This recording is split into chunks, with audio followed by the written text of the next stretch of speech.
नोएडा में विकास की रफ्तार के बड़े बड़े दावे हैं, लेकिन सेक्टर 52 और सेक्टर 51 के बीच खड़ा ये स्काई वॉक उन दावों पर बड़ा सा सवालिया निशान बनकर खड़ा है। 42 करोड़ रुपए की लागत से तैयार हुआ। जी हां, पूरे 42 करोड़। और बदले में क्या मिला? एक ऐसा पुल जिस पर आज तक जनता चल ही नहीं पाई। जून 2023 में काम शुरू हुआ। कहा गया कि 5 महीने में बनकर तैयार हो जाएगा, लेकिन धीरे धीरे 5 महीने कब सालों में बदल गए पता ही नहीं चला और 2026 आ गया, मगर स्काईवॉक अब भी अधूरा पड़ा है। उसका ढांचा तो खड़ा है, लोहे की रेलिंग भी चमक रही है, यहाँ तक कि सीढ़ियां भी दिख रही है, लेकिन दरवाजा बंद है।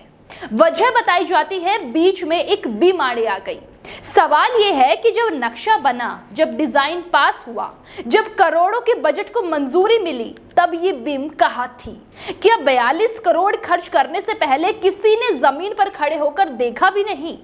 और अब अंत में कहानी में बहुत बड़ा ट्विस्ट आता है, और वो ट्विस्ट ये है, जिन 2 मेट्रो स्टेशनों को जोड़ने के लिए स्काईवॉक बनाया गया, उसके बीच आइकिया का मॉल बन रहा है। जी हाँ, एग्रीमेंट के मुताबिक 2029 में इस स्काईवॉक को हटाना पड़ सकता है, यानी जिस पुल को बनाने में सालों लग गई, जिसे चालू करने की तारीख अभी तक तय भी नहीं हुई है, उसे कुछ सालों बाद तोड़ने की तैयारी भी है। दोस्तों, आज भी सेक्टर 52 की ब्लू लाइन से उतरकर अगर किसी को सेक्टर 51 की एक्वा लाइन पर जाना है तो उसे सड़क पार करनी पड़ती है, ट्रैफिक के बीच से निकलना पड़ता है। धूप हो या बारिश, लोग अपनी जान जोखिम में डालकर एक स्टेशन से दूसरे स्टेशन तक पहुंचते हैं, और ऊपर आसमान में 42 करोड़ का स्काईवॉक खामोश खड़ा देखता रहता है। आपको बता दें, लगातार इसकी एस्टिमेट कॉस्ट बढ़ाई गई, डेडलाइन आगे बढ़ती रही, लेकिन सुविधा शुरू नहीं हुई। दोस्तों, सवाल सिर्फ देरी का नहीं है, बल्कि सवाल योजना बनाने की सोच का है। अगर 2029 में एग्रीमेंट के तहत इसे तोड़ना है, तो क्या ये 42 करोड़ की अस्थायी व्यवस्था जरूरी थी, या फिर ये फैसला बिना दूरगामी योजना के लिए लिया गया है? नोएडा जैसे शहर में जहां हर दिन लाखों लोग मेट्रो से सफर करते हैं, वहां ये स्काईवॉक एक अधूरी कहानी बन गया है। जनता इंतजार कर रही है कि कब इस पर चल पाएगी, और अगर 2029 में इसे तोड़ दिया जाएगा तो ये क्या इतिहास में जनता के पैसों का दुरुपयोग साबित नहीं होगा? ये सिर्फ एक पुल नहीं है, ये प्लानिंग नहीं है, प्राथमिकता और जवाबदेही का टेस्ट है। अब देखना है कि इस स्काईवॉक पर पहले कदम जनता के पड़ते हैं या फिर हथौड़े के। देखिए हमारी रिपोर्ट। नोएडा के सेक्टर 52 मेट्रो स्टेशन को सेक्टर 51 से जोड़ने के लिए स्काई वॉक का निर्माण नोएडा प्राधिकरण ने करवाया। लगभग 42 करोड़ रुपए की लागत से ये स्काई वॉक बना है। तस्वीरों में आप साफ देखें, ये स्काई वॉक है जो दोनों ही मेट्रो स्टेशन को कनेक्ट करता है। लेकिन अभी रुका किस लिए है, ये आप दूसरी तरफ तस्वीर देखिए। ये तस्वीर तो आप देख रहे हैं, ये बीम इस पूरे प्रोजेक्ट का रोड़ा बना हुआ है।